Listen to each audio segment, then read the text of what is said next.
choqué certains, vous en avez je pense conscience, c'était la semaine dernière à Paris, vous avez dit, je vous cite, la France, c'est-à-dire l'État français est un État totalitaire, terroriste, esclavagiste, colonialiste, mais qui est l'État à vos yeux que vous décrivez là? L'État français que défend M. Jean Messia. Mais qu'est-ce qui vous permet de dire que l'État français est un État terroriste, esclavagiste et colonialiste? Quand on terrorise un peuple, quand on impose à un peuple des choses que le peuple ne veut pas, le terrorisme, ce n'est pas le fait forcément d'aller se faire exploser avec une bombe. Le terrorisme, c'est quelque chose, gouvernement, c'est le gouvernement. Quand le gouvernement impose, terrorise un peuple qui sort dehors pour manifester, par exemple, les gilets jaunes qui se font tabasser, c'est terroriser un peuple pour ne pas que ce peuple puisse y réclamer ses droits. Donc, par rapport à la politique française extérieure de la France en Afrique, l'État français est un État terroriste. Et je maintiens mes propos. L'État français est un État terroriste. Parce que l'État français impose des choses à tout un peuple, à des pays africains, des choses qu'ils ne veulent pas. Donc l'État français est un État terroriste. Jean Messia, une réaction? Écoutez, monsieur Béhanzin, si l'État français était terroriste, en tout cas, vous êtes la preuve vivante que la France n'est ni totalitaire, comme vous le dites, ni raciste, ni terroriste. Parce que si elle était totalitaire, si elle était raciste, vous seriez au mieux au fond d'une prison, au pire au fond d'un trou.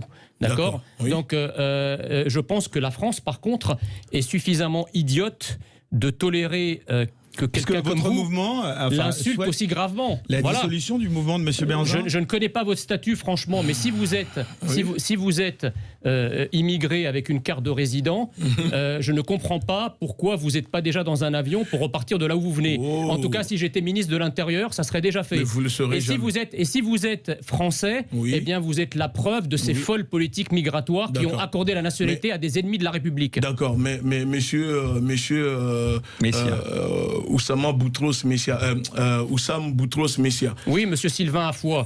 Encore une fois, vous vous trompez. Voilà. D'ailleurs, je vous ai ramené ma carte d'identité. Je vais vous dire à monsieur Oussam Boutros que je suis plus français que vous. Vous êtes français depuis 90, monsieur. Et alors? Vous voyez ce livre? En tout cas, ça se voit pas. Vous voyez ce livre? La 5e République. Oui. Dedans. Si on regarde bien, 60% de ce livre, c'est les Africains. Il y a mes descendants, mes grands-parents dedans. Écoutez, monsieur. Alors comment vous dites que la France est raciste alors? Laissez-moi finir. Comment la France peut-être raciste? 60% qui ont fait la 5e République sont des Africains. Mais la 5e République est raciste. Vous ne connaissez même pas ce livre. Aujourd'hui, à l'Assemblée nationale, les 60% qui ont fait la 5e République sont où? À l'Assemblée nationale. Mais monsieur, vous êtes contradictoire, monsieur. Laissez-moi finir, monsieur. Vous êtes français depuis 90. Et alors, c'est quoi le problème? Je suis né français. Mes grands-parents sont nés français. Oui, mes grands-parents sont morts pour la France. Oui. Mes ancêtres ont été déportés par la France, ont construit la France, enrichi la France. Vous n'allez pas nous donner de leçons de franciser où vous jouez le français plus que les Français. Les grands collaborateurs vichistes étaient français aussi. Pourtant, ça ne veut rien dire. Vous êtes un collabo, monsieur. Non, vous êtes un ennemi de la France, monsieur. Non, parce que je suis plus français que vous. Vous êtes un traître à votre patrie. Si vous dites que vous êtes né français, vous êtes tellement complexé, vous avez un problème d'identité. En tant qu'être humain, vous avez un problème d'identité. Non, monsieur. Qui fait que vous êtes obligé d'aller changer votre nom, votre prénom, mais vous savez. Et vous aussi, vous l'avez changé? Pas du tout. Je n'ai rien changé du tout. D'après ce qu'on lit, c'est vrai dans les médias. Je n'ai rien changé du tout. Vous vous trompez encore une fois. Je n'ai rien changé. Le mieux dans cette histoire, c'est que monsieur a pris le nom de Béhanzine, qui est un roi dahoméen, qui était parmi les rois les plus esclavagistes de l'Afrique. C'est pas moi qui le dis, c'est le grand sociologue Ndiaye sénégalais qui le dit. Mais ça c'est faux. Oui, donc, et vous voulez déboulonner la statue de Colbert? Parce que vous aimez beaucoup citer le Ndiaye parce qu'il fait des choses qui vont dans votre sens. Mais je vais vous dire une chose, monsieur, je vais vous dire une chose. Si Béhanzin, comme vous dites, était un criminel ou un esclavagiste, alors De Gaulle est 3 fois pire. Mais ne l'oublions pas que la France a déporté monsieur Béhanzin en Martinique parce qu'il était contre la colonisation française. Et le monsieur Béhanzin, c'est un de mes ancêtres. D'accord. Je suis descendant du royaume d'Abomey, comme vous êtes en train de dire. Donc la différence, elle est là, encore une fois, monsieur. Je vous dis, la République, c'est nous.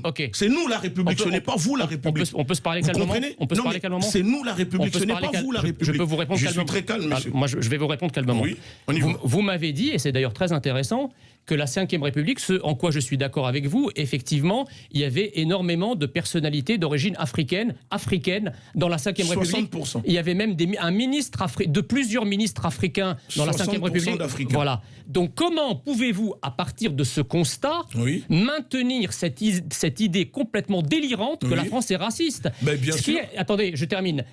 Un État raciste, c'est le Troisième Reich. Le Troisième Reich n'avait pas de ministre juif. Mais d'ailleurs, vous idolâtrez ces personnes-là. Noirs. Mais c'est vos idoles, donc, les gens de la Troisième Reich. Mais ça, c'est de la diffamation, ça, monsieur. C'est de la diffamation. On a vu les photos. On a tous vu les photos de Marine Le Pen. Je pense que vos idées sont... Mais non, monsieur. Je pense que vos idées sont... Mais si c'est ce que vous défendez. Mais laissez-moi finir.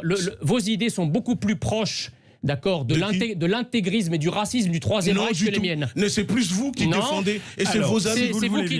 C'est vous qui dites qu'il ne faut pas aller dans les magasins chinois, dans les magasins arabes, dans les magasins français. Mais on fait comme vous. Donc c'est vous le raciste. Est-ce que favoriser les siens quand on est abandonné, quand on est délaissé par la République? Le fait de dire, écoutez, il nous faut l'économie. Nous aussi, on doit construire notre économie, d'accord? Le pouvoir noir, l'économie, socialement, on a le droit. Ce n'est pas interdit en France, être communautaire, monsieur.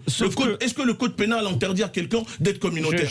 Le plus grand communautarisme visible, c'est le communautarisme des Blancs. Est-ce qu'on en parle, monsieur? Vous m'avez posé une question, laissez-moi vous répondre. Voilà. La vérité, monsieur, c'est qu'en France, un noir africain, un noir est plus en sécurité qu'en Afrique. Ah bon? La vérité, c'est qu'un noir en France est mieux éduqué qu'en Afrique. Non. La vérité, c'est qu'un noir bénéficie en France de bien plus de prestations sociales qu'en Afrique. La vérité, c'est qu'en France, sociales, c'est pour les Français. La vérité, c'est qu'en France, un noir bénéficie d'une égalité devant la loi, devant l'éducation, devant le médical. La France s'enrichit, pille le sous-sol, et c'est grâce à cela que vous êtes là, monsieur. Alors, je vais vous dire... Parce que sans les richesses des Africains que l'État terroriste, esclavagiste, colonialiste français pille en Afrique, vous serez gelé comme un poisson tilapia dans un carton. Je vais vous répondre. Vous comprenez ou pas? Oui, on laisse Jean-Messia répondre et ensuite je vous poserai une question. Vous dites, enfin votre grande thèse, c'est qu'effectivement aujourd'hui, la